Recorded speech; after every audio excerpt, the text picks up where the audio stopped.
The eviction notice was dated for the same day Daniel Foster's 7-year-old daughter Claire asked if they could afford to buy groceries this week, her voice carrying the careful neutrality of a child who'd learned to gauge whether basic needs were reasonable requests. The landlord had slipped the paper under the door at midnight, 21 days to vacate the basement apartment where they'd been living since Claire's mother had overdosed 18 months ago, leaving Daniel with a grief he couldn't process and a daughter who needed more stability than he could provide on wages from whatever construction work hadn't dried up. Before we jump back in, tell us where you're tuning in from, and if this story touches you, make sure you're subscribed, because tomorrow, I've saved something extra special for you. Daniel sat at the kitchen table that doubled as his workspace, his laptop held together with electrical tape, searching rental listings that all required deposits he didn't have and credit scores his bankruptcy had destroyed. Claire was already at school, walking the 6 blocks alone because he couldn't afford the gas to drive her. The apartment was stripped to essentials: a mattress they shared, camping chairs instead of furniture, dishes from the dollar store that cracked if you looked at them wrong. His phone showed $17 in his checking account. Rent was $800 and he was 3 months behind. The construction company he'd been working for had folded 2 weeks ago, and temp agencies weren't calling back. He'd sold everything that could be sold: his tools, his truck, his wife's jewelry that should have gone to Claire someday. All that remained was the grinding calculation of which bill could be delayed, which need could wait, which sacrifice Claire wouldn't notice until it was too late to matter. The county foreclosure auction advertisement appeared while he was searching for shelters that would take fathers with children. Riverside Grist Mill, 6. 2 acres including mill building and mill race, water rights to Millbrook River. Minimum bid $400. Property sold as is, significant structural damage and environmental concerns. The photographs showed a 4-story stone building that looked like it had been slowly surrendering to gravity for decades. The water wheel that had once powered the grinding machinery sat frozen with rust, half its paddles rotted away. Windows were broken or missing entirely, the roof sagged dangerously in the middle, and the mill race that channeled water to the wheel was choked with debris and vegetation.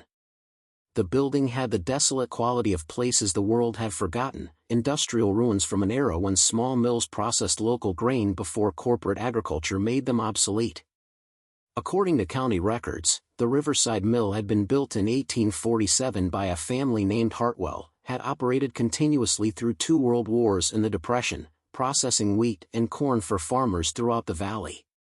It had closed in 1982 when the last Hartwell descendant died and no one could afford to maintain 19th-century equipment that couldn't compete with modern grain processing facilities. Daniel clicked through structural reports finding language about foundations settling and water damage, outdated electrical systems that posed fire hazards, contamination from grain dust and rodent infestation that would require professional remediation. The mill was a liability disguised as property, the kind of thing no sensible person would touch. But the auction was tomorrow morning, and $480 was everything Daniel had left after buying groceries that would last maybe a week. It was insanity. He knew nothing about mills or grain processing or historic buildings. But he also knew that in 21 days he and Claire would be homeless, that shelters separated fathers from daughters, that owning something, even something broken, was better than owning nothing when you had a 7-year-old depending on you. He spent the evening researching the Hartwell family, finding newspaper articles about Elias Hartwell and his grain empire. The last Hartwell to run the mill had been Elias's grandson Martin, who'd fought to keep the operation viable through the 70s by specializing in organic stone-ground flour when most mills had switched to steel roller processing. The articles painted him as a perfectionist who'd refused to modernize even when competitors drove him out of business. One article from 1981 mentioned Martin's refusal to sell to a development company that wanted to tear down the mill and build condominiums along the river. "Some things matter more than money," Martin had said in an interview. "This mill represents 4 generations of honest work. I won't see it demolished for housing developments." The mill had closed anyway when Martin died the following year at age 82, and the property had bounced through several failed restoration attempts before the county seized it for unpaid taxes. The auction happened in the same courthouse where Daniel had filed for bankruptcy, trying to manage medical debt from his wife's final hospitalization when her addiction had led to organ failure. The room was nearly empty, maybe 6 people scattered across folding chairs, all of them looking like professional scrappers hoping to salvage equipment from industrial sites. Preparing and narrating this story took us a lot of time, so if you are enjoying it, subscribe to our channel, it means a lot to us. Now back to the story. Daniel sat in the back with Claire, who'd insisted on coming after he'd explained they might be bidding on a building that could become their home. She held his hand, her small fingers tight around his, both of them understanding that this was desperation masquerading as strategy, a Hail Mary thrown by someone who'd run out of conventional options. The auctioneer worked through properties methodically, selling vacant lots and condemned houses to buyers who knew exactly what they were acquiring. When the Riverside Mill came up, his voice took on the warning tone Daniel recognized from medical professionals delivering bad news. Property requires extensive structural repair as detailed in engineering reports. Building is unsafe for occupation without significant investment. Buyer assumes all liability and approximately $40,000 in liens for back taxes and environmental violations. Minimum bid $400. Daniel raised his hand before he could talk himself out of it, his heart hammering so hard Claire probably felt it through their joined hands. 400 from bidder 12. Do I hear 425? Silence filled the courthouse. Daniel could feel judgment in that silence, could sense people wondering what kind of desperate fool would bid on a property with $40,000 in liens. Going once at 400. The auctioneer scanned the room without much hope. Going twice. Daniel waited for sanity to intervene, for someone to save him from his own desperation by outbidding him. Sold to bidder 12 for $400. Claire squeezed his hand, her eyes wide with something between excitement and fear. Dad, we bought a mill? Yeah, sweetheart, Daniel said, his voice hollow. We bought a mill. At the clerk's window, he counted out $400 in 20s he'd been saving for their next rent payment, then added 80 more for processing fees and deed transfer. The clerk, a woman named Helen who looked like she'd processed 1,000 of these transactions, gave him a long look as she slid the deed across the counter. The Hartwell place, she said, not quite a question. Yes, ma'am. Helen leaned forward slightly, lowering her voice though there was no one else in line. My grandmother worked there in the 50s. Said Martin Hartwell was demanding but fair, paid better than most operations. The mill had a reputation though. What kind of reputation? Martin was secretive about certain aspects of the operation. Kept parts of the mill locked up, didn't allow workers in specific areas. Some people thought he was storing valuable equipment or maybe doing illegal processing. Others figured he was just protecting trade secrets about stone grinding techniques. She tapped the deed. After he died, there were rumors that he'd hidden something valuable. People broke in a few times over the years, never found anything. Just a lot of old machinery and grain dust. Is it safe? The building, I mean. For my daughter. Helen's expression softened, seeing Claire waiting patiently by the door. Structurally, probably not without professional inspection and major repairs. The foundation has water damage, the roof needs complete replacement, and there's mold from decades of moisture. As long as you're not on the upper floors and you're careful about load-bearing walls, you should be okay temporarily. She hesitated. My nephew does building inspections if you want someone to tell you what you're actually dealing with. His cards in the information packet. The drive to the mill took them through Pennsylvania countryside Daniel had passed through but never really seen. Past farms that showed varying degrees of care, past small towns with the worn quality of places whose prosperity was tied to industries that had moved on. The mill sat at the edge of Millbrook Falls, a town that looked like it had peaked sometime in the 50s and had been slowly declining ever since. From the road, the mill was imposing. 4 stories of limestone blocks, built to last centuries, with a stone arch that framed the water wheel. Up close, the decay was more evident. Broken windows, graffiti on the lower walls, sections of roof that had clearly been leaking for years. the mill race that once channeled water from upstream sat stagnant and clogged, the water well frozen at an angle that suggested it hadn't turned in decades. "It's really big," Claire said quietly, her voice carrying both awe and uncertainty. "It is. Probably too big for us to use most of it. But we'll find a space that's safe, make it work until we figure out what comes next." They approached the main entrance carefully, stepping over broken bottles and around equipment that had been abandoned in the yard. The door was secured with a newer-looking padlock, and the key Helen had given Daniel turned smoothly despite everything else's decay. Inside, the mill was a cathedral to an industry that had moved on. The main grinding floor stretched out maybe 40 feet square, its ceiling 2 stories high, supported by massive timber beams. The millstones remained, huge circular stones that had ground grain into flour for over a century, now sitting silent and dusty. Old equipment filled the space, leather belts that had connected machinery to the water wheel's power, wooden bins that had held grain, tools whose purposes Daniel could only guess at. The smell hit him immediately, old grain and mildew and something organic that had been soaking into the building's bones for decades. Not exactly unpleasant but deeply unfamiliar, the scent of processes and materials most of the modern world had forgotten. Light filtered through broken windows and gaps in the roof, illuminating dust particles that hung in the air like memory. Claire stayed close to Daniel, her hand in his, both of them processing the scale of what he'd committed them to. "There's stairs," Claire said, pointing to a wooden staircase that climbed to the second floor. "We'll check them carefully. Buildings this old, you can't trust everything is still safe." They climbed slowly, Daniel testing each step before letting Claire follow. The second floor held what appeared to be offices and storage rooms, spaces where the business side of milling had happened while the grinding work went on below. Most of the rooms were empty except for debris and water damage from the leaking roof. One office was larger than the others, with windows overlooking the grinding floor and the river beyond. A desk remained, its surface warped by moisture but solidly built from oak.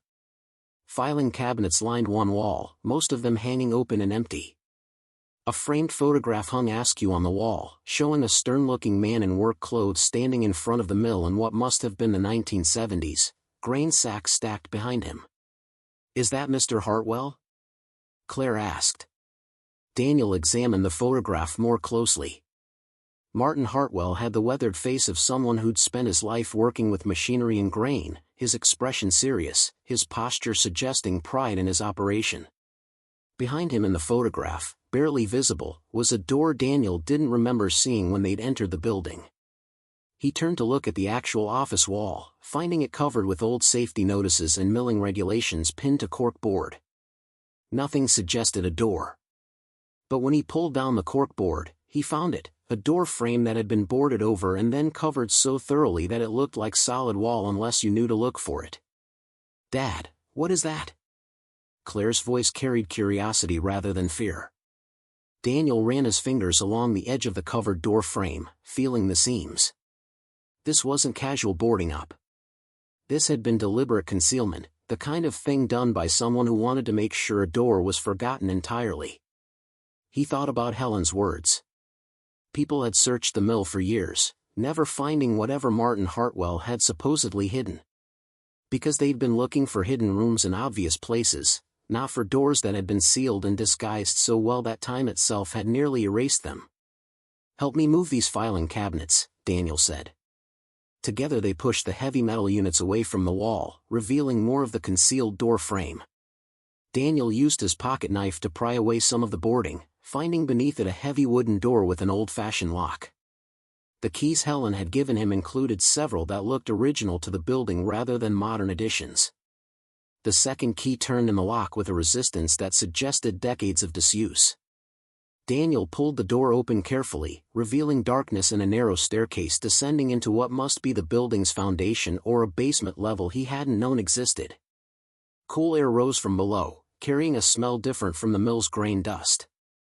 Something metallic and almost clean, like air that had been sealed away from the decay happening in the rest of the building. Daniel pulled out his phone, turning on its flashlight. The beam revealed stone steps leading down approximately 20 feet before opening into what appeared to be a larger space below. "Stay here," he told Claire, No way. We're exploring together. Daniel wanted to argue, but he recognized the determination in his daughter's face, the same stubborn insistence on facing things together that had gotten them through the past 18 months. Stay right behind me then. If I say stop, you stop. They descended carefully, the stone steps solid despite their age.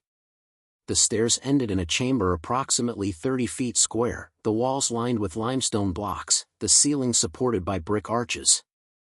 Unlike the mill above, this space showed no signs of water damage or decay. It had been sealed so completely that time had barely touched it. Wooden shelving lined 3 walls, holding leather-bound ledgers labeled with dates ranging from 1847 through 1982. But it was what occupied the center of the chamber that made Daniel's breath catch and his hands start shaking. A massive iron vault, maybe 6 feet tall and 4 feet wide, sat on a platform of reinforced stone. Unlike everything else in the mill, the vault showed signs of maintenance, its surface clean and preserved. A brass plate was affixed to its front, engraved with words Daniel had to lean close to read in the flashlight beam. Martin Elias Hartwell, Master Miller. For generations, one principle: honest work deserves honest protection. Claire grabbed Daniel's arm. Dad, is that like a treasure chest? I don't know what it is, Daniel said honestly, though his heart was racing with possibilities he didn't dare voice. But we need to be careful about this. He examined the vault more closely, finding it had both a combination lock and a keyhole. None of the keys from his rings seemed to match the lock, and he had no combination. But as he played his flashlight around the chamber, he noticed something else tucked into the shelving. A waterproof case, newer looking than the ledgers, with a note attached to its lid. Daniel opened the note carefully, finding a handwritten message in fading ink: to whoever finds this chamber, the combination is the year this mill opened, followed by my birth year. The key is hidden where all good grain begins, in the soil itself, beneath the oldest oak on the property. If you found this place, you've earned what it contains. Use it better than I managed to. Martin Hartwell, April 1982. Daniel stood in the hidden chamber holding a note written by a dead man, looking at a vault that might contain nothing or might contain something that could change everything, feeling the weight of discovery and possibility settle onto shoulders that were already carrying more than they could bear. Above them, the mill creaked in the wind, its vast spaces holding secrets Martin Hartwell had died protecting. The building Daniel had purchased for $480 of money he couldn't spare had just revealed itself to be something far more complicated than an abandoned grain mill. And whatever waited in that vault, whatever Martin Hartwell had sealed away in 1982, was about to become Daniel and Claire's burden to carry forward or their salvation from circumstances that had been grinding them down for 18 months. The chamber waited in silence, its secrets kept for over 40 years, patient as only the buried things can be. Daniel's first instinct was to try the combination immediately, but something made him pause. Martin Hartwell's note mentioned a key buried beneath an oak tree, and opening a vault that had been sealed for over 40 years required more thought than impulse. He photographed the note in the vault with his phone, documenting everything before they'd touched anything significant, old habits from construction work where liability required evidence of conditions found. We need to find the oak tree first, he told Claire. Before we try opening this. They climbed back up to the office level, Daniel's mind racing through implications he was trying not to count on. Martin Hartwell had been wealthy enough to own and operate a successful mill, had died under circumstances that left the property abandoned, and had gone to elaborate lengths to hide something valuable. The vault could contain business records or personal papers. Or it could contain something that changed everything for a man who currently had negative $17 in his checking account. Outside, the afternoon was fading toward evening, clouds gathering that promised rain before morning. The mill property extended beyond the main building to include the mill race and a grove of trees that marked where the land sloped down to the Millbrook River. Daniel studied the trees, looking for the oldest oak. Most were maples or willows that had probably grown wild after the mill closed, but one massive oak stood near the river bank, its trunk easily 5 feet in diameter, its branches spreading in patterns that suggested more than a century of growth. That one, Claire said, pointing to the same tree Daniel had identified. They approached it carefully, Daniel scanning the ground around its base for anything that looked disturbed or marked. The soil was covered with years of fallen leaves and exposed roots that broke through the earth like veins. Near the trunk's south side, partially hidden by the roots, he found something that made his pulse quicken, a flat stone maybe 2 feet square, set deliberately into the ground and marked with a simple carved H. Daniel used a stick to clear away leaves and debris, revealing that the stone covered a small metal box embedded in the soil. The box was sealed with wax that had cracked with age but had apparently done its job of keeping moisture out. He pried it loose, feeling the weight of metal inside. The box opened to reveal a key wrapped in oilcloth, perfectly preserved after 42 years buried beneath a tree. The key was ornate, old-fashioned, the kind made for locks that were built to last generations. Beside it was a folded letter, also wrapped in oilcloth. Daniel opened the letter carefully, finding Martin Hartwell's handwriting again, this one more personal than the note in the chamber. To whoever finds this, if you're holding this key, you've proven yourself thorough enough to deserve what it opens. The mill is yours now, which means you probably bought it out of desperation since no one in their right mind would purchase a building this far gone. I understand desperation, spent my final years fighting it as my industry died and my health failed. What's in the vault represents 4 generations of honest milling work, converted to assets that wouldn't disappear when banks failed or the economy shifted. I didn't hide it to cheat anyone or avoid obligations. I hid it because certain people wanted this property badly enough that I knew they'd try to take it after my death, and I wanted my legacy to go to someone who needed it rather than someone who simply wanted to profit from demolishing what I'd built. Use it wisely. Build something that matters. And remember that the mill isn't just stone and machinery, it's proof that honest work can sustain families across generations if you're stubborn enough to do it properly.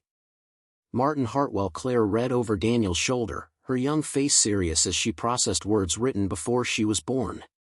He sounds like he was lonely, she said quietly. Daniel felt something tighten in his chest. Yeah, sweetheart. I think he was. They were halfway back to the mill when a truck pulled into the gravel lot, newer and cleaner than anything else in this part of Millbrook Falls. 2 men got out, both wearing business casual clothes, their posture suggesting they weren't here for friendly conversation. Daniel put himself between them and Claire instinctively, his hand finding his phone in his pocket. Can I help you? Daniel kept his voice neutral. The older man stepped forward, maybe 60, with the smooth confidence of inherited wealth. You're the one who bought this property at auction yesterday. I am. My name is Charles Brennan. This is my son David. We represent Brennan Development Group. We've been interested in this property for many years. He pulled out a folded paper from his jacket. We're here to make you an offer that will save you a considerable amount of trouble. Daniel felt his stomach drop. Less than 24 hours after buying the mill, someone was already trying to pressure him to sell. The timing was too convenient, the approach too prepared. I just bought it. Haven't even had time to assess what I'm dealing with. Which is exactly why you should consider our offer. $30,000, transfer completed within 2 weeks. That would give you a significant profit and save you from dealing with the structural problems and lien complications. $30,000. Yesterday, that would have seemed like salvation. Even now, it represented security Daniel hadn't had in 2 years. But the timing was too specific, the offer too ready. These men had been waiting for someone to buy the mill at auction, had come prepared with an offer that suggested they knew something about the property's value. Why do you want it? Daniel asked. Investment opportunity. The location has development potential despite the building's condition. We see value in the riverfront property even if the mill itself needs to be demolished. Charles's tone remained friendly but carried an edge. We're offering a fair price for a property with significant liabilities. The structural repairs alone will cost you hundreds of thousands. The liens are $40,000. You're in over your head, and we're giving you an out. David spoke up for the first time, his voice less diplomatic than his father's. People who refuse reasonable offers when they're made sometimes find that things get more complicated. Small towns can be difficult for outsiders who don't understand local relationships. Daniel felt Claire press against his back, her small hand gripping his jacket. The threat was barely veiled, the same kind of pressure applied by people who were used to getting what they wanted through intimidation when money didn't work immediately. "I need to think about it," Daniel said, keeping his voice level despite his hammering heart. "You have 48 hours. Charles handed him the paper. "After that, the offer expires and you're on your own with all the problems this place brings." After they left, Daniel stood in the gravel lot holding an offer for money he desperately needed, knowing that accepting it meant surrendering whatever Martin Hartwell had hidden in that chamber. The Brennan family had been waiting for someone to buy the mill, had come prepared to pressure a quick sale, which meant they knew or suspected something about what the building contained. "Are we going to sell?" Claire asked quietly. "I don't know yet. But we're not making that decision until we know what we actually have." That night, they camped in the mill's least damaged office space, using sleeping bags Daniel had kept from better days when camping had been recreation rather than necessity. It wasn't comfortable, probably violated every safety code in existence, but it was theirs, and it was shelter when the alternative was homelessness. After Claire fell asleep, Daniel sat in the darkness thinking about the combination Martin Hartwell had left. The year the mill opened, 1847, followed by Martin's birth year. He didn't know Martin's birth year, but Helen at the courthouse might, or the obituary from 1982 would have that information. Around midnight, he gave up on sleep and descended to the hidden chamber alone, his phone's flashlight illuminating the space Martin Hartwell had sealed away. The ledgers on the shelves represented decades of meticulous record-keeping, each one documenting milling operations with the kind of detail that suggested pride and craft. Daniel pulled one from the early 1900s, finding page after page of orders and grain weights, notes about stone dressing and customer satisfaction, a business run with precision and care. He found Martin's birth year in a ledger from 1900, March 15, 1900, son of Elias Hartwell, born into the business that would define his life. Which meant the combination was 1847 to 1900. Daniel stood before the vault, his hands trembling as he turned the dial. Right to 18, left to 47, right to 19, left to 00. The lock mechanism clicked with surprising smoothness, suggesting Martin had maintained it even as the rest of the mill decayed. Daniel inserted the key he'd found beneath the oak tree, and it turned with the same well-oiled precision. The vault door swung open heavily, revealing contents that made Daniel's breath catch and his vision blur with tears he hadn't expected. Not gold bars or jewelry or the kind of treasure he'd half imagined. Instead, stacked neatly on the vault shelves, were bundles of currency, old $100 bills bound with paper bands that had Martin Hartwell's handwriting noting dates and amounts. Daniel pulled out one bundle, his hands shaking. The bills were real, were old but preserved, were 50 of them bound together with a note that read 1982 final profits before closure. He counted bundles, his mind struggling with mathematics that seemed impossible. 50 bills per bundle, maybe 200 bundles stacked in careful rows. $1 million, give or take. Possibly more. Martin Hartwell had converted his entire operation to cash before dying, had hidden it in this chamber, and had left it for whoever was desperate enough to buy an abandoned mill at auction. For 42 years, $1 million had sat beneath a building nobody wanted, waiting for someone who needed it enough to see past obvious problems. Daniel sat on the cold stone floor surrounded by more money than he'd earned in 30 years of construction work, trying to process what this meant. The Brennans knew. Or suspected.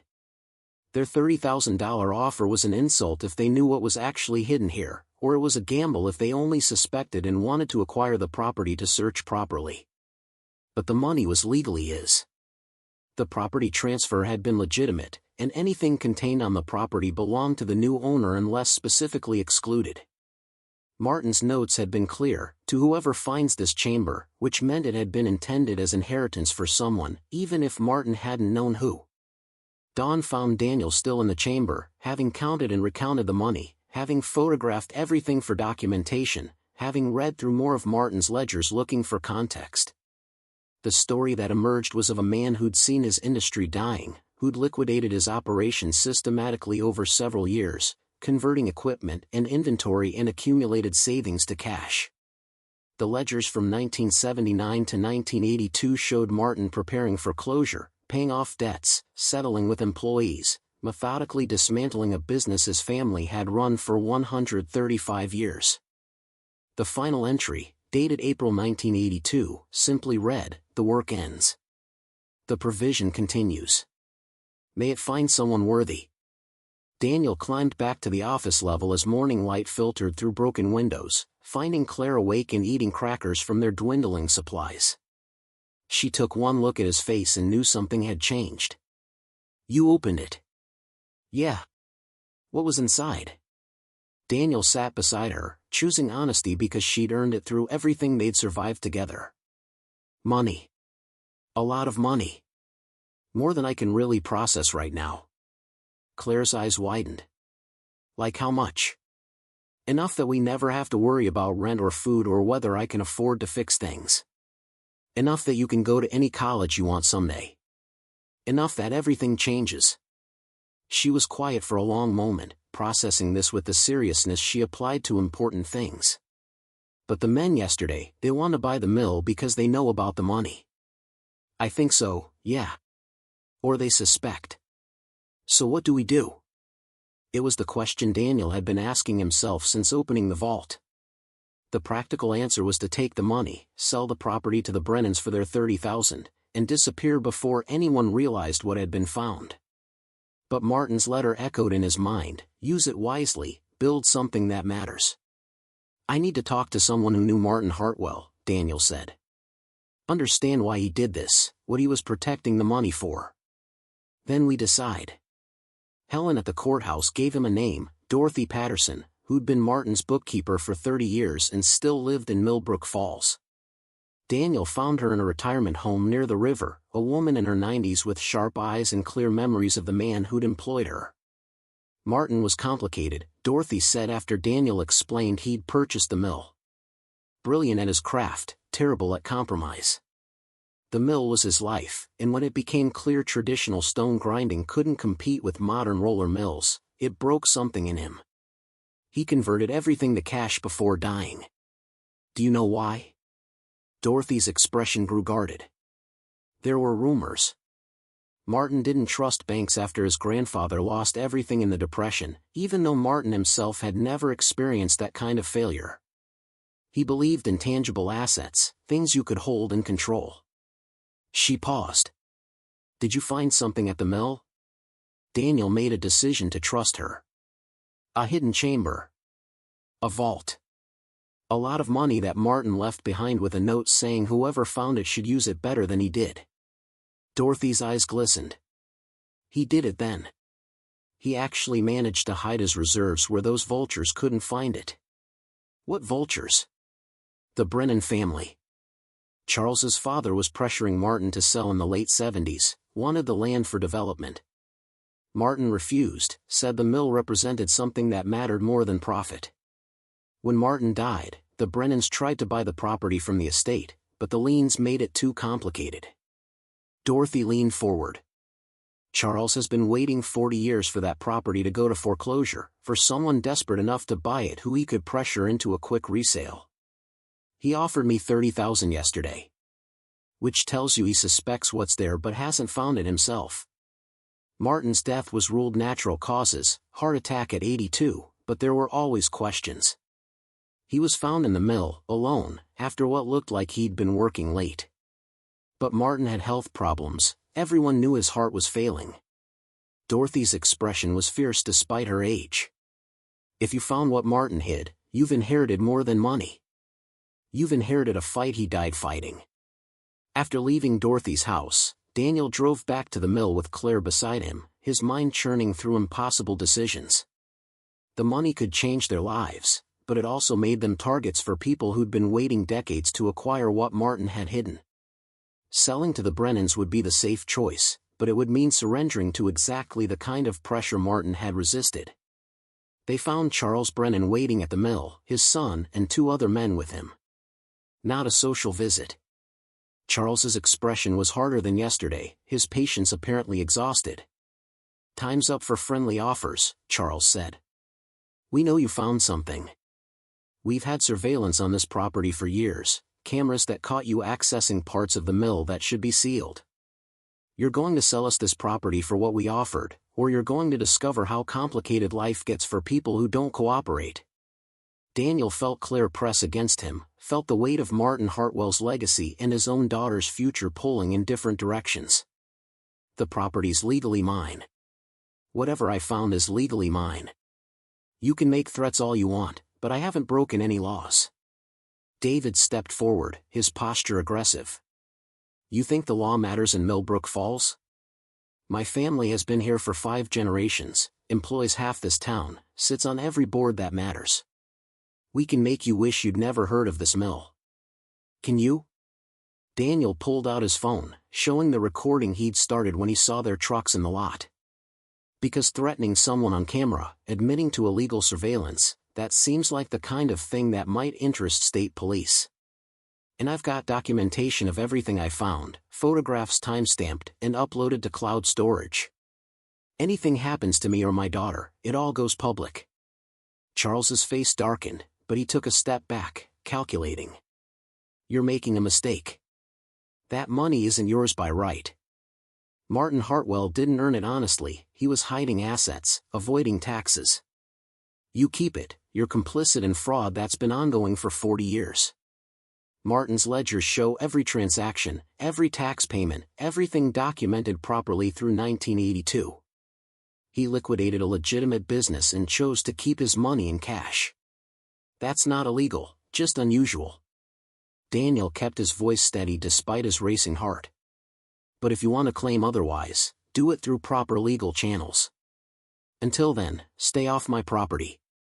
After they left, Daniel stood shaking with adrenaline and fear, knowing he'd just made enemies of people who'd been waiting 40 years to get what he'd found. Claire hugged him tightly, her small frame trembling. Are we safe? She asked. For now. The recording gives us leverage, and they know I've documented everything. They can't just take what they want without risking exposure. Daniel knelt to meet her eyes. But we need to be smart about this. Move the money somewhere secure, get legal advice, make sure we're protected. That night, after moving the money to a safety deposit box in the next county, after consulting with a lawyer who confirmed that found property transferred with legitimate property ownership, after installing the security cameras he could barely afford, Daniel sat with Claire in their makeshift living space. Martin Hartwell died protecting this, he said. Not just the money, but the principle that some things are worth standing for even when powerful people want to take them. I think about that, about whether I'm strong enough to do what he did. Claire was quiet for a moment, then said something that cut through all his uncertainty. Mom gave up when things got hard. She chose the easy path and it killed her. You're choosing to stand for something even though it's scary. That's the difference between giving up and fighting back. Daniel pulled his daughter close, feeling the weight of her trust and the burden of the choice he was making. The money could buy them security, but keeping it meant fighting people who had resources and patience and 40 years of anger driving them. Martin Hartwell had fought that fight alone and had died for it. But Daniel wasn't alone. He had Claire, had legal documentation, had evidence of the Brennans' threats and illegal surveillance. He had the truth about Martin's legitimate business practices, had a community that remembered the mill's better days, had the law on his side if he was brave enough to invoke it. The mill stood in the darkness, its stone walls holding secrets that had finally been revealed, its foundations solid despite decades of neglect. Daniel had bought it for $480 because he was desperate and had nowhere else to go. Now it had given him something Martin Hartwell had believed was worth dying to protect, not just money, but the principle that some inheritances came with obligations that extended beyond personal benefit. The fight wasn't over. The Brennans would regroup, would find new ways to pressure and threaten, would make life difficult in the ways small-town power could make things difficult. But Daniel had faced hardship before, had survived his wife's addiction and death and financial ruin and the slow erosion of everything he thought was stable. This fight, at least, was for something that mattered. For his daughter's future, for Martin Hartwell's legacy, for the principle that desperate people who stumbled into good fortune deserved the chance to keep it if they were brave enough to stand their ground. The mill waited, patient as only old buildings can be, ready to shelter the next chapter of a story that had started in 1847 and had just found its latest unlikely inheritor in a man who'd had nothing left to lose except the ground he stood on and the daughter he'd promised to protect.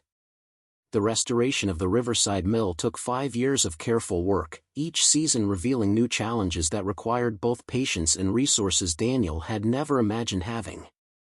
The water wheel's rehabilitation alone consumed 8 months, requiring craftspeople who understood 19th-century engineering and had the skill to replicate components that hadn't been manufactured in decades.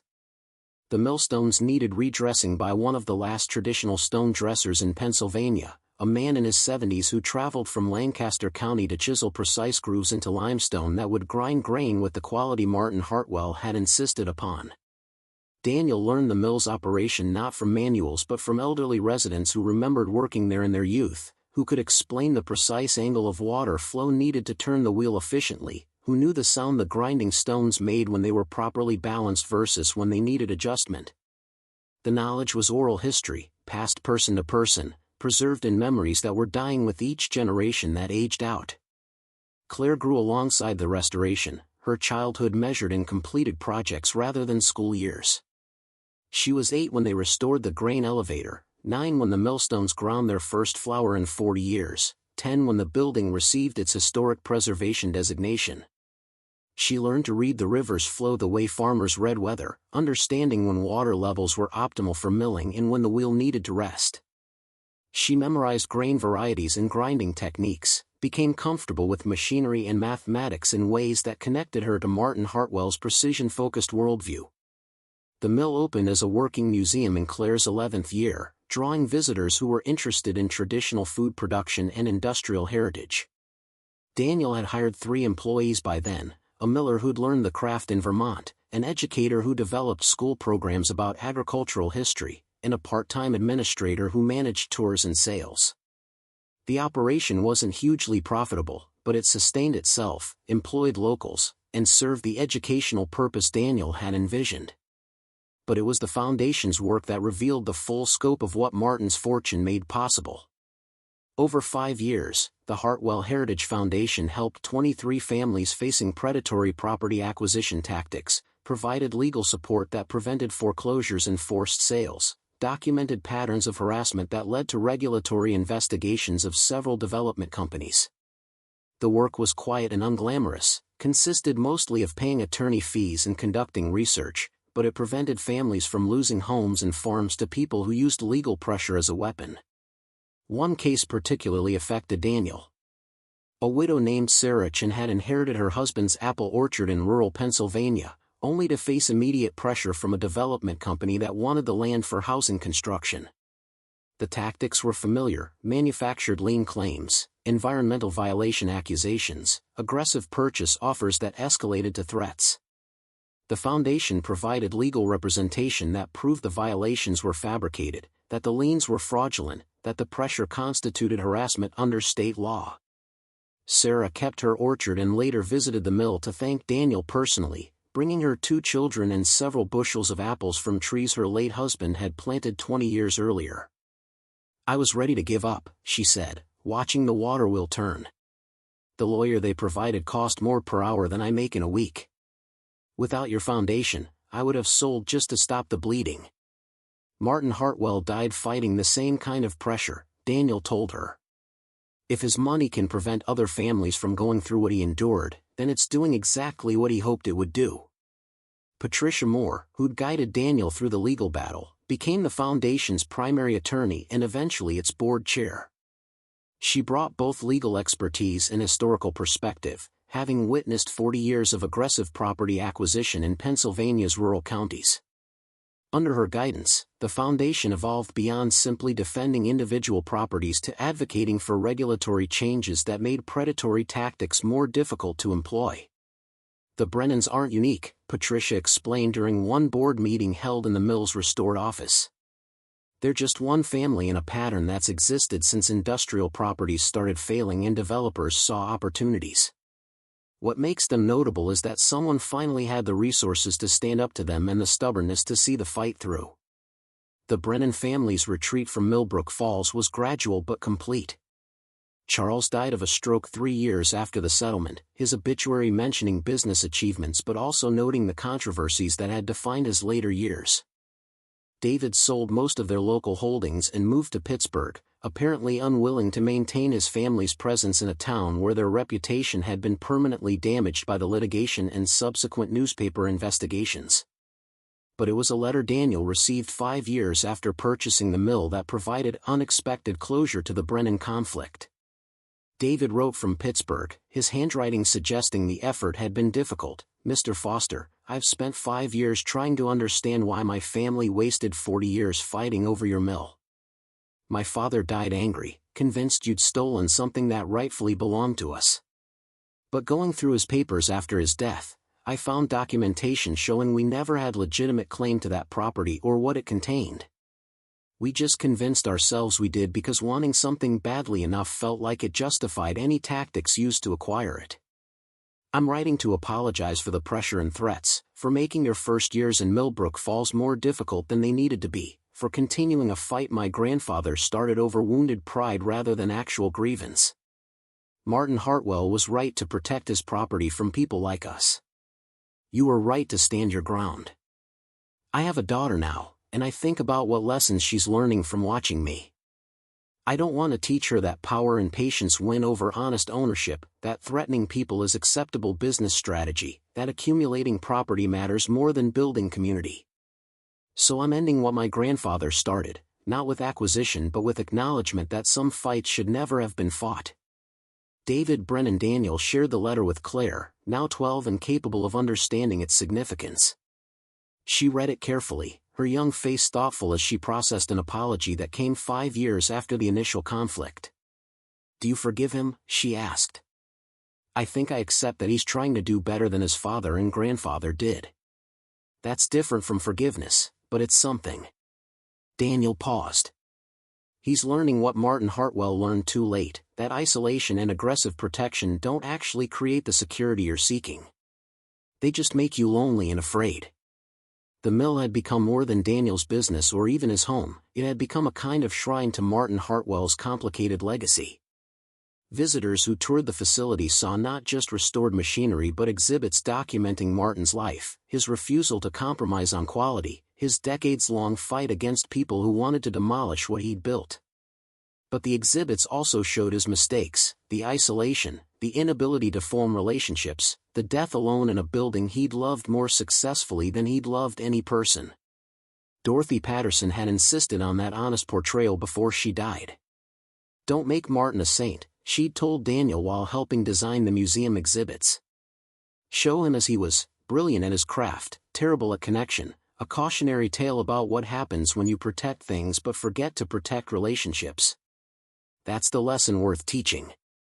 The museum included Martin's letters to whoever finds this, his journals documenting both milling techniques and personal regrets, photographs showing him alone in spaces designed for community operations.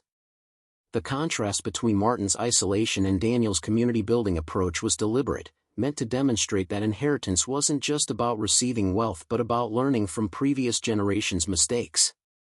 Claire's relationship with Martin's memory was complex in ways Daniel hadn't anticipated. She'd never met him, but she studied his life with the intensity of someone trying to understand a puzzle. She read his journals, asked questions about his choices, tried to reconcile the man who'd provided their security with the man who'd died alone and afraid. "He was scared," Claire said one evening while they were reviewing foundation applications. "Everything he did came from being scared, scared of losing the mill, scared of banks failing, scared of people taking what he'd built. Fear made him smart about some things but stupid about others." Daniel recognized his daughter's insight, her ability to see past the wealth Martin had left to the emotional poverty that had defined his final years. "Fear's like that. Makes you defend what you have but prevents you from building what you need." "Are you scared?" Claire asked. "About the mill, about the money, about any of it?" "Sometimes," Daniel admitted. "Scared we'll waste what we've been given, scared we'll become like Martin and protect things at the expense of people, scared I'll fail you the way your mom failed both of us." Claire was quiet for a moment, then said something that cut through Daniel's anxiety with characteristic directness. "You're not failing me. You're showing me how to stand for things while still staying connected to people who matter. That's the opposite of failing. The mill's 6th year brought unexpected recognition. A food heritage organization named it one of Pennsylvania's essential historic operations, praising its combination of preservation and active use. The designation brought increased visitors and media attention, articles about traditional milling and one man's journey from homelessness to historic preservation. Daniel was uncomfortable with the publicity, didn't want to be portrayed as a success story when he knew how much of his fortune had been accident rather than achievement. But Patricia convinced him the attention served a purpose beyond ego. People need to see that desperate gambles sometimes work out, she said. That finding something valuable doesn't make you undeserving, that standing up to pressure is possible even when the other side has more resources. Your story gives hope to people facing their own impossible situations. The foundation received a surge of applications after the media coverage, families from across Pennsylvania and neighboring states requesting help with property disputes and predatory acquisition attempts. Daniel had to expand the foundation's funding and hire additional legal support, using more of Martin's fortune to address needs that seemed to multiply rather than diminish. But it was a visit from an unexpected source that provided the deepest insight into Martin's final years.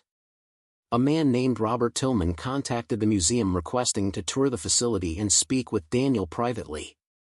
Robert was 78, had worked at the mill in his 20s during the 1960s and early 1970s before Martin's operation began its final decline. They met in the office Daniel had restored, Robert's eyes taking in details that clearly triggered memories. I was one of Martin's last employees before he started running the operation alone, Robert said. He let me go in 1974, said he couldn't afford full-time help anymore. I understood, business was dying, he was barely making enough to maintain equipment. Did he talk to you? About what he was planning? Not directly. But I saw him preparing, saw him converting inventory to cash, saw him sealing off parts of the building he didn't want anyone accessing. I thought he was just protecting trade secrets or maybe hiding equipment from creditors. Robert paused. I tried to stay in touch after he let me go, would stop by to check on him. But he made it clear he didn't want company, didn't want anyone seeing him struggle as the operation failed. That must have been hard to watch. It was. Martin was a difficult man to work for, demanding, critical, never satisfied with anything less than perfection. But he taught me to value quality work, to take pride in doing things properly even when nobody was watching. Those lessons shaped my entire career. Robert pulled out an old photograph showing him and Martin standing beside the millstones, both wearing work clothes covered in flour dust. This was 1973. Look at Martin's face, he knew the mill was dying but he was still fighting to maintain standards. Daniel studied the photograph, seeing in Martin's expression the same stubborn determination he'd read in the journals and letters. Did he ever talk about his personal life? Family, friends, anything beyond the mill? Never. I don't think he had personal life separate from this building. The mill was his identity, his worth, his entire existence. When it started failing, I think part of him died with it, even though he physically lived another 9 years. Robert touched the photograph gently. I've thought about him often over the years, wondered if I should have tried harder to maintain friendship despite his pushing people away. But you can't force connection with someone who's chosen isolation. After Robert left, Daniel sat in the office holding the photograph, thinking about the price Martin had paid for his dedication to quality and protection. The mill had been preserved, the fortune had been hidden successfully, the craft had been maintained to Martin's exacting standards. But Martin had died alone, had spent his final years pushing away the very people who might have made those years bearable. Claire found him there an hour later, still holding the photograph. She looked at the image of young Robert and old Martin, saw the flour dust and machinery and the weight both men carried differently. We're not going to end up like him, she said with certainty. Because we're building this place with people instead of protecting it from them. Daniel pulled his daughter close, feeling her growing frame against him, feeling the weight of years that had transformed them both from desperate survivors to people with purpose and resources. You're right. But we stay vigilant about that, yeah? We keep checking that we're not letting the mill become a fortress, that we're not measuring worth through what we own rather than what we build with others. The Foundation's work expanded in year 7 to include not just legal defense but also historical preservation grants, helping families maintain heritage properties that had agricultural or industrial significance. The grants were small, usually $5,000 to $15,000, but they prevented buildings from collapsing into disrepair, kept family farms operational, preserved knowledge and craft that would otherwise be lost. One grant recipient was a fourth-generation dairy farmer whose barn had been built in 1889 and needed structural repairs he couldn't afford. The grant covered timber replacement and foundation stabilization, kept the operation viable for another generation. The farmer, a man named Thomas Brennan, no relation to Charles and David, expressed gratitude that carried the weight of understanding what preservation actually meant. "That barn isn't just a building," Thomas said when Daniel visited to see the completed work. "It represents my great-grandfather's labor, my family's commitment to this land, for generations of people who chose farming even when it was difficult and unprofitable. Losing it would have meant losing connection to all of them." Daniel understood that connection, felt it himself when he stood in the mill's grinding room listening to machinery operate the way it had for 175 years. The building held more than stone and equipment, it held Martin Hartwell's dedication, held the labor of everyone who'd worked there across 6 generations, held the grain dust and river water and human effort that had made it function. Preserving it meant honoring all of that accumulated history. As Claire approached her teenage years, Daniel watched her develop interests that extended beyond the mill but remained rooted in its lessons. She joined environmental clubs at school, wrote papers about sustainable agriculture and heritage preservation, talked about studying history or environmental science in college. The mill had shaped her worldview, had taught her that worth was measured through what you built and protected rather than what you simply consumed. She also developed a relationship with her mother's memory that was more complicated than simple grief. Claire remembered her mother's addiction and abandonment, remembered the hard years before they'd found the mill, but she also recognized that those experiences had shaped who she'd become. Without the desperation that led to buying an abandoned building at auction, without the need that made finding hidden fortune feel like salvation, they wouldn't have the life they now had. "I'm not grateful Mom died," Claire said one evening during one of their increasingly philosophical conversations. "But I'm grateful for what we built from what her death forced us into." "Does that make sense?" "Yeah, sweetheart. It makes perfect sense. We honor the dead by living well, by using even tragedy to build something meaningful. Your mom would be proud of who you're becoming, even if she couldn't be the one to guide you there." The mill stood as testament to that principle. Martin Hartwell's isolation and death had led to fortune that Daniel used to build community and help families, transforming one man's fear-driven hoarding into another man's community-focused generosity. The tragedy of Martin dying alone had meaning only through what Daniel chose to build from what Martin had left behind. 8 years after purchasing the mill for $480, Daniel received notification that the property's liens and back taxes had been officially cleared through a county error correction program. The $40,000 in debts that had hung over the property since before Martin's death were forgiven due to administrative errors in how they'd been assessed and maintained. The mill was finally, completely, unambiguously without any residual obligations. The news should have felt like victory, but instead Daniel felt something more subtle, relief mixed with recognition that the building's value had never been primarily financial. The mill mattered because of what it represented, what it taught, what it allowed him to build through its preservation. The liens being cleared changed nothing about that fundamental purpose. He walked the property that evening after Claire had gone to bed, circling the building and grounds that had become their life. The water wheel turned in the moonlight, the river flowed past foundations that had stood since 1847, the mill breathed in the night air with the patience of things built to outlast their builders. Martin Hartwell had died here, had spent his final conscious moments in a building he'd loved more successfully than he'd loved anything living. But that death had meaning now through what Daniel had built, the working museum that taught traditional craft, the foundation that helped families facing predatory pressure, the community gathering place that brought together people interested in heritage and history, and the preservation of knowledge that modern efficiency had nearly erased. Martin's isolation had been transformed into connection, his fear into protection for others, his death into legacy that served purposes beyond mere preservation. Daniel thought about the letter he'd found, Martin's final words about hoping whoever found the fortune would use it better than he had. 8 years of careful stewardship, of building community rather than walls, of using wealth to help others rather than simply protecting it, that had been Daniel's answer to Martin's hope. Not perfect, never finished, but intentional and connected in ways Martin had never managed. The oak tree where Martin had buried the vault key still stood near the river, its branches spreading in patterns that suggested more than a century of growth. Daniel had placed a small plaque there, marking it as the site where everything had changed, where desperation and discovery had intersected to create opportunity that had shaped 2 lives and helped dozens of families. The plaque's inscription was simple, chosen after much thought: Martin Elias Hartwell 1900 to 1982. Master Miller. His craft preserved him. His isolation failed him. His legacy redeemed both. The mill would stand long after Daniel was gone, would continue grinding grain and teaching history and serving as proof that some inheritances came with obligations extending far beyond simple ownership. Martin had hidden a fortune because he was afraid and alone.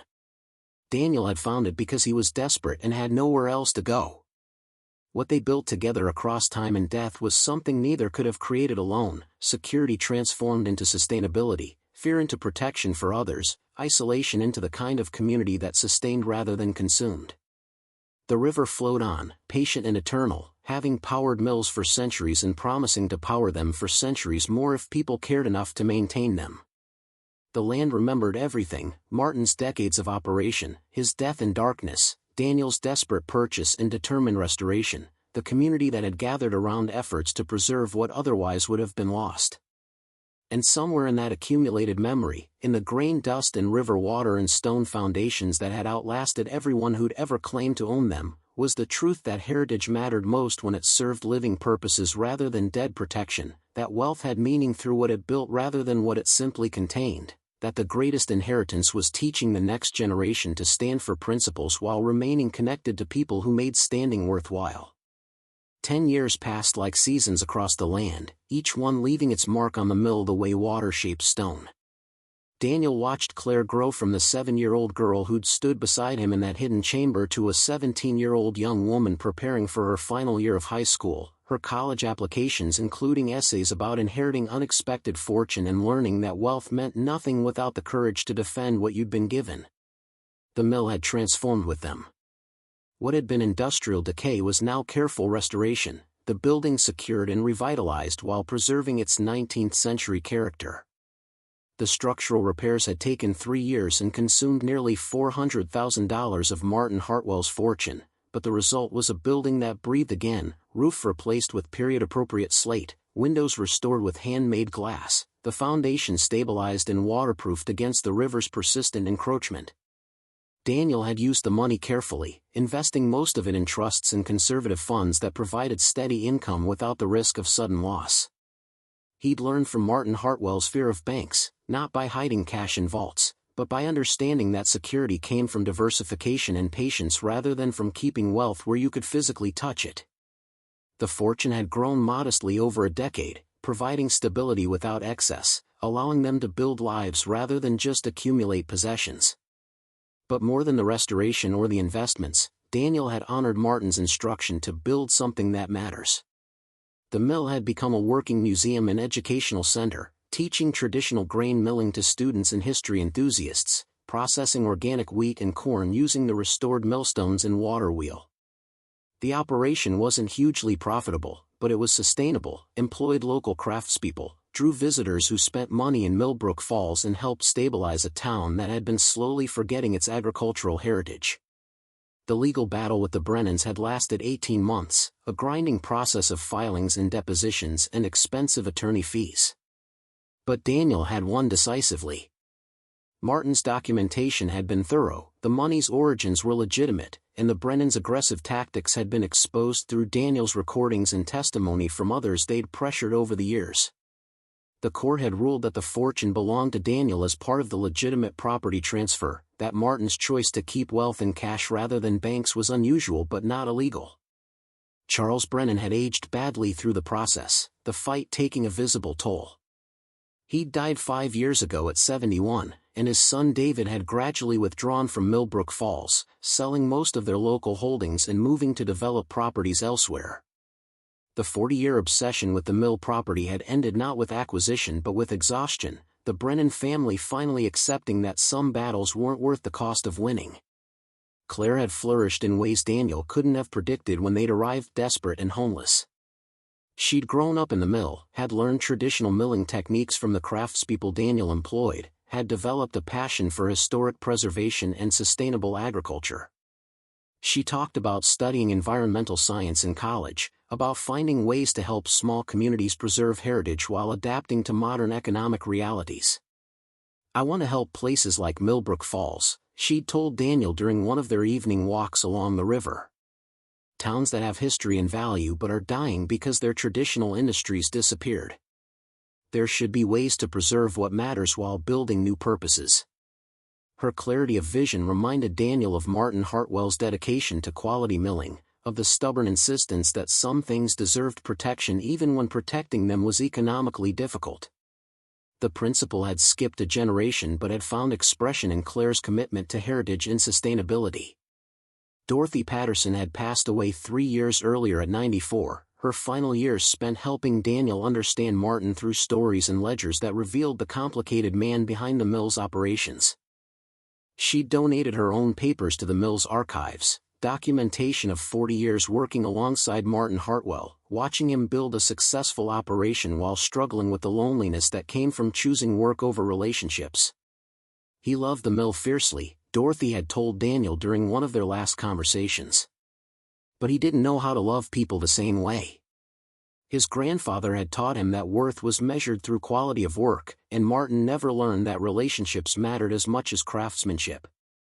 He died alone because he'd never figured out how to value people the way he valued properly ground flour." The words had helped Daniel understand not just Martin but his own choices in the years since finding the fortune.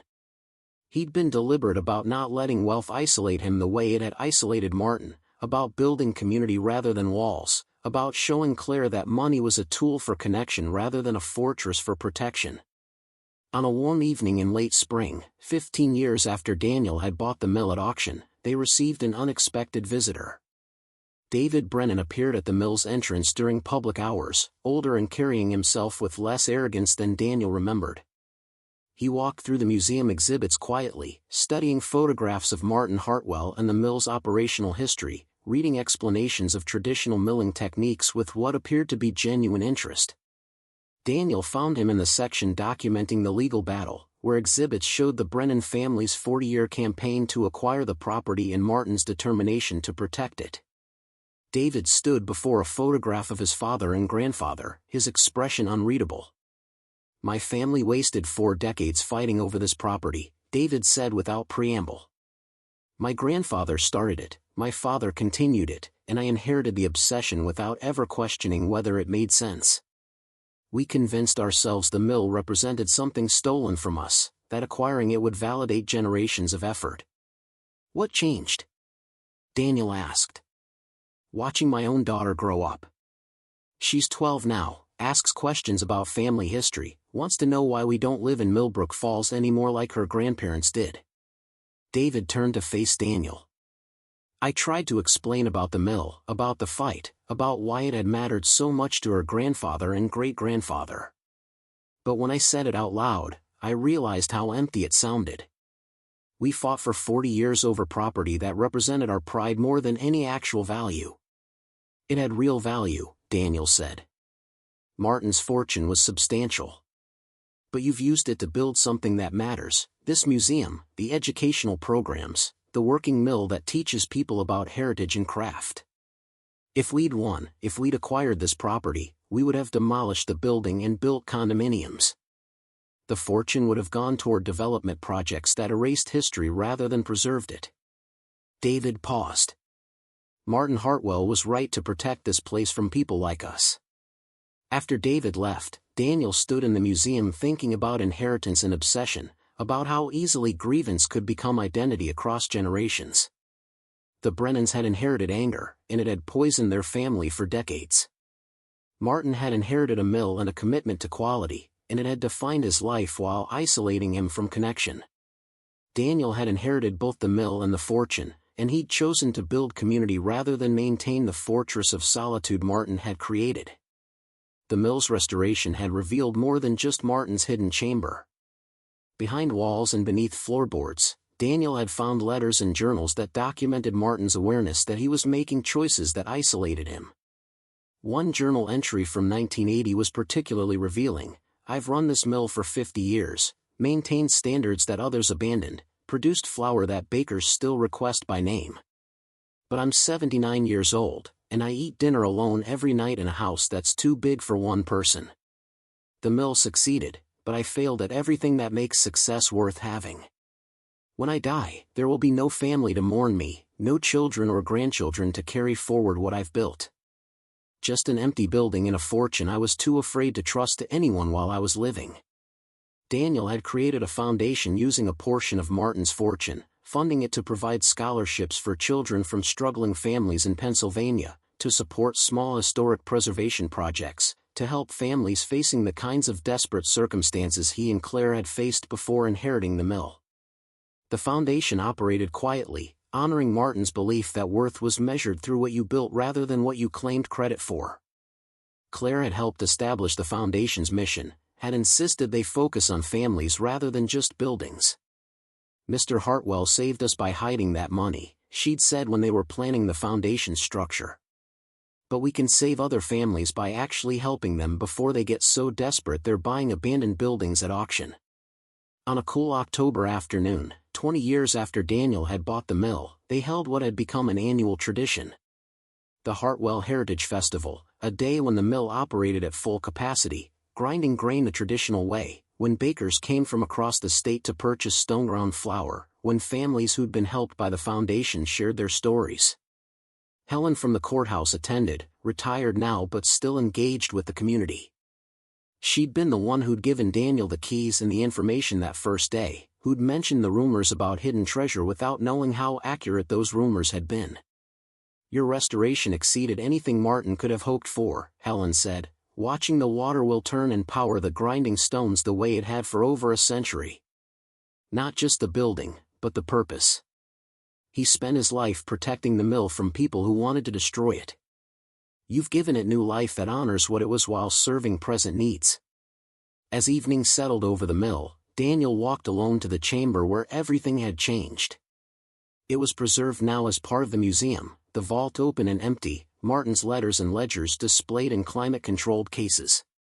Visitors could descend the stone steps and see where a desperate man had hidden a fortune meant for someone he'd never meet, could read Martin's words about using wealth better than he had, could understand that inheritance meant more than receiving, it meant choosing to honor trust placed in you by people who'd died believing you'd understand what they'd been protecting. Claire found him there as twilight deepened, both of them comfortable in the silence that had developed through 20 years of shared experience. She was applying to colleges now, would be leaving in the fall for schools that would take her beyond Pennsylvania but that were rooted in everything the mill had taught her about heritage and community and the responsibility that came with unexpected fortune. "I want to come back eventually," Claire said. "Maybe not immediately after college, maybe not for years. But I want to return and help continue what you've built here. The mill, the foundation, the work that matters more than just making money." Daniel felt his throat tighten with pride that had nothing to do with Claire's accomplishments and everything to do with her character. She'd grown up with wealth but without entitlement, had learned to value security without taking it for granted, had absorbed lessons about using resources to help rather than hoard. Whatever else he'd done right or wrong as a father, he'd raised a daughter who understood that inheritance came with obligations. "It'll be here whenever you're ready," Daniel said. "The mill stood for 175 years before we found it, and it'll stand another 175 if we maintain it properly. That's the thing about buildings like this, they outlive the people who claim to own them, waiting patiently for each generation to decide whether to preserve or abandon what previous generations built. They stood together as darkness completed its claim on the day, the mill's lights glowing warm against the night, the river flowing past the building as it had for millennia. The water will turn steadily, powered by the same force that had driven it in 1847, grinding grain in the same careful way Martin Hartwell had insisted upon until his death.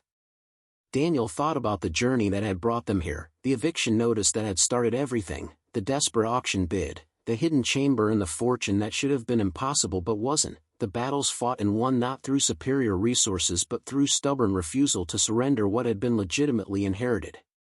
The mill had given him more than financial security. It had given him purpose, had transformed his desperation into opportunity not just for himself but for a community that had supported them when support had mattered most. The land kept its secrets still, the river carrying water that had powered mills for generations, the oak tree standing where Martin had buried his key, the soil remembering everything that had happened here. But the land had also given what mattered most, the opportunity to build something meaningful, and people stubborn enough to do the building even when building was expensive and uncertain. Martin Hartwell had died protecting his fortune, had spent his final years fighting people who wanted to take what he'd built through pressure that looked legal but wasn't ethical. Daniel had honored that fight by standing ground Martin had held, by showing Claire that some principles mattered enough to defend even when defending them was frightening and isolating. But Daniel had also learned from Martin's mistakes, had built community where Martin had built walls, had chosen connection over isolation, had used wealth to help families rather than simply protecting it in hidden chambers. The mill stood as monument to both lessons, proof that you could preserve what mattered while also evolving beyond the limitations of those who'd built it. 20 years had transformed an abandoned mill into living legacy, had changed a man fleeing homelessness into someone who'd made peace with unexpected fortune, had shaped a girl who'd lost her mother into a woman who understood that inheritance carried weight beyond dollars into the realm of moral duty to honor trust placed in you. The mill would stand long after Daniel was gone, would continue grinding grain and teaching history and preserving knowledge that connected present generations to past methods and values.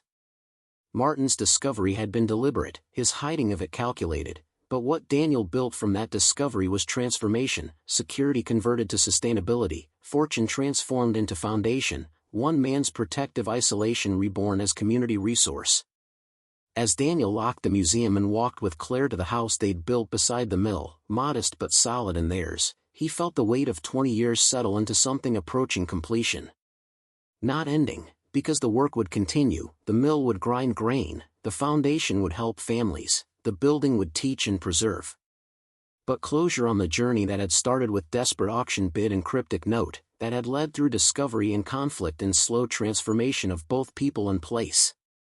The stars wheeled overhead in their ancient patterns, indifferent to human struggles, witnessing the slow work of mills being reclaimed and wealth being used wisely and families choosing to build rather than simply inherit. Martin Hartwell had ground grain in this building for 50 years, had discovered that protecting wealth mattered less than using it, had died believing his fortune would find someone who'd understand what he'd failed to grasp while living. Daniel had proven worthy of that trust not through finding the chamber but through standing for principles Martin had died defending, through building community where Martin had accepted loneliness, through teaching Claire that legacy was something you created through choices rather than something you simply received through accident. The land remembered everything, the 175 years of milling, the fortune hidden and found, the battles fought and the peace finally achieved. It had shaped 4 generations of Hartwells and 1 generation of Fosters, had taken their labor and their stubborn commitment to doing things properly even when proper was expensive. And it had given back security, purpose, the kind of belonging that came from fighting for something and discovering through that fight what actually mattered more than survival. The mill sat in darkness now, its museum locked, its grinding stones still, its chamber empty but preserved as testament to one man's fear and another man's courage. The building Daniel had purchased for $480 because he'd had nowhere else to go had given him everything that mattered: home, purpose, the chance to show his daughter that desperate gambles sometimes led to places that honored both the desperation and the courage it took to try. That was legacy in its truest form, not what you owned but what you built. Not what you inherited but what you chose to honor and transform and pass forward to generations who would face their own trials and make their own choices about what standing for things actually required. Up next, you've got 2 more standout stories right on your screen. If this one hit the mark, you won't want to pass these up. Just click and check them out. And don't forget to subscribe and turn on the notification bell so you don't miss any upload from us.